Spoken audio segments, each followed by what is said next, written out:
Hi there, Tara here. Today we're going to talk about self-care as an entrepreneur. Quite often we're so busy in business, in life, in relationships, in household duties, and in trying to enjoy the time that we do have doing other things that we sometimes forget about taking care of ourselves. And there are different aspects that we really need to look into and make sure we're nurturing ourselves so we can run at full capacity.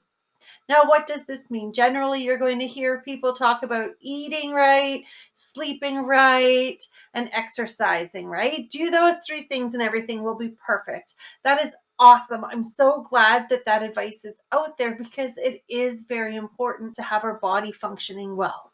But it goes beyond just the body, it goes into mental and emotional health. All these different areas need to be taken care of.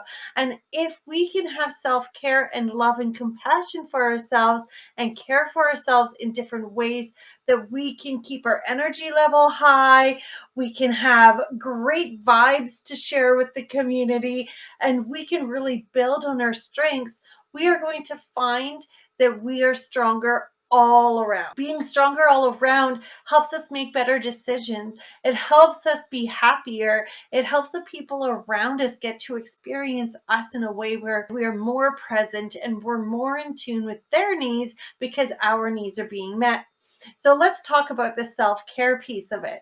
The self-care might look to you like the rose petals to the bathtub, candles around, big fluffy bubbles in the water, and a glass of wine. And that is absolutely fine as a self-care tool. But it goes way beyond bubble baths. Bubble baths are not enough. We need to work on our emotional and mental space as well. So, what does that mean? Well, it means that you're learning to do more, to be creative in different ways, to be able to experience more, to fill your own cup. So, other than that bubble bath, what can you do?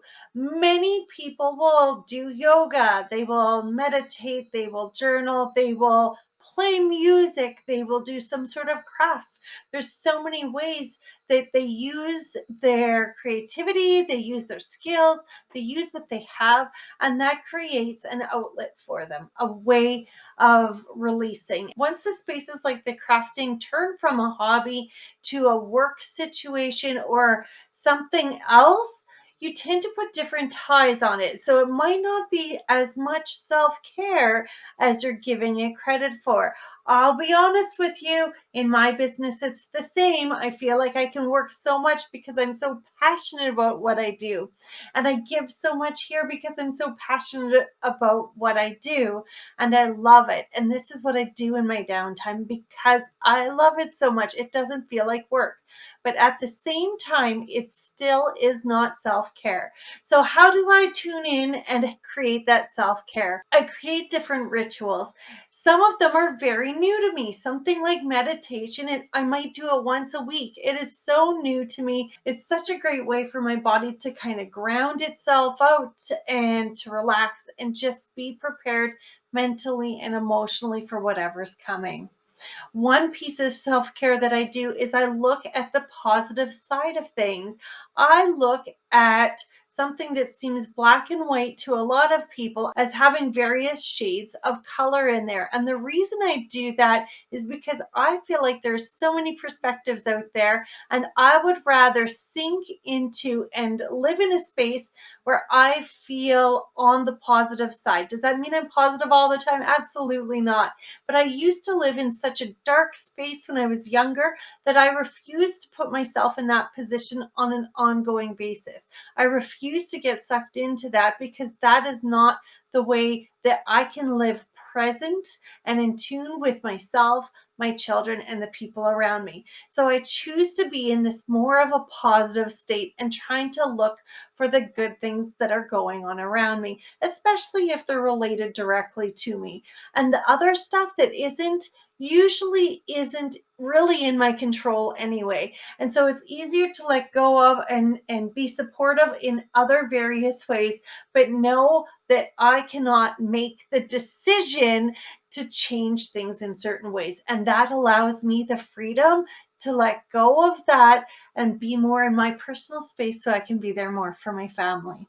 One of the greatest parts of this positivity that I have experienced lately is when I tune this into journaling. So, one of the major things that I absolutely love to consider when looking at the positive side of things is gratitude. And one of the reasons I like gratitude is because not only can I be grateful for the things around me, and not only can I sink into my heart how much love and kindness that I have to give through this gratitude, but I have the opportunity to journal about it at the same time.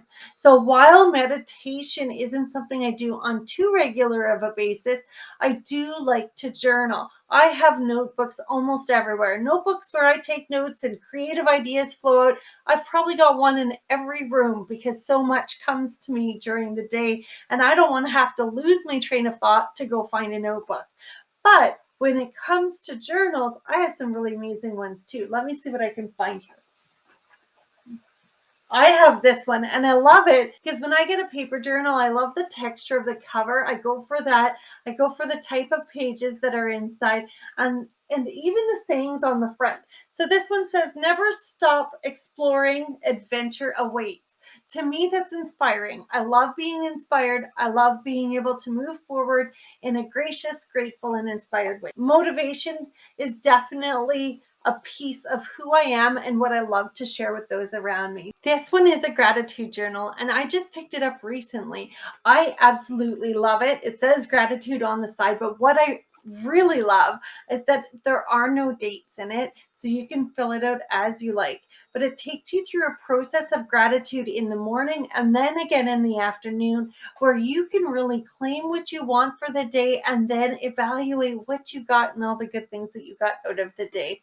And it's kind of like when you go to your child at the end of the day and you ask them, "Tell me three great things that happened today."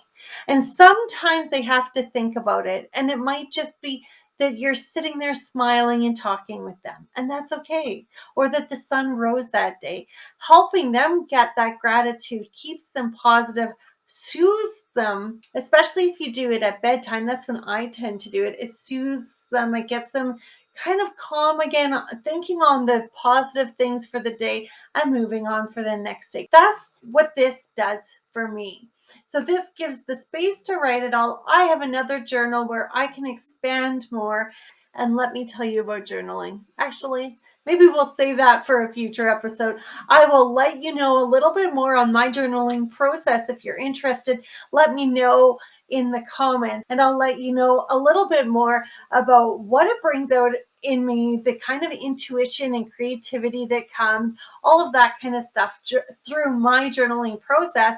And hopefully it'll inspire you to keep doing more as well. Another piece of self-care that you might want to look at is something like reading or listening or watching movies. It might seem like an activity that's kind of laid back and not really focused, and that is the whole point of it. You having some downtime, some you time, some "I'm not worried about the dishes, I'm not worried about this work project, I'm not worried about this side of my business. I am having complete downtime, zone out time, whatever it might be." Now, I do want to warn you that if you are in business for yourself and you love professional development, reading a professional development book is not the same kind of self care as reading something purely for fun. And even though you might enjoy professional development, purely for fun might bring out different creativity, imagination, and other sorts of things because you are not attached to any sort of outcome. You're not attached to, "I've got to learn this to be able to do that better," or "I need to figure this out so that." If you're not attached to some sort of outcome, you can truly enjoy the moment that you're in. So, those are some of the self care things that I do to help myself get in the right frame of mind. And I'll be honest, for me, self care is also listening to the right music, is getting my energy into the right space when I'm about to do something. So, I have a different playlist for when I want to get the dishes done and do housework versus the playlist I listen to before a coaching call with clients. Every playlist does something different to me. Music is my life when it comes to preparing my energy level. So not only do I ground myself, but I kind of like start swaying and I snap my fingers and I dance and I sing really loud sometimes. It just depends on the music, the song, and what's going on. But absolutely, that is also self care. It shifts my energy to a higher level so that I can be fully present for someone else. Yes, but also so I am fully present for me. So, all of these self care tips are really here for you to use and take as needed. Just do your best to really take a look at those activities that you do to see, are they meeting emotional, mental, or physical needs for self care? This means where it's time for you. It's not time for you and someone else. It's not time for you and your family. It's not time for you and a coworker. It's not time for you and your partner. This self-care time needs to be for you. And if you don't take the time to do this on a regular basis, start with 5 minutes a day or start with a half an hour every 3 days. Do something intentional to help you fill your own cup. Because when your cup is filling, you will start to see things more clearly in your business. You'll be more decisive and you will be more creative. So you will be able to expand more on the things that you absolutely want to, and you will be decisive and firm enough with your answer to be able to say no to something you really don't want to be doing. And those boundaries are another example of self care. If you were here having a conversation about this with me right now, we could go on for days. Self care is so important. Comment below with the first thing you'll be doing for self care and when you'll be doing that. And don't forget to hit the subscribe and the bell to make sure you're connected every week as a new video launches. Have a great day. Bye.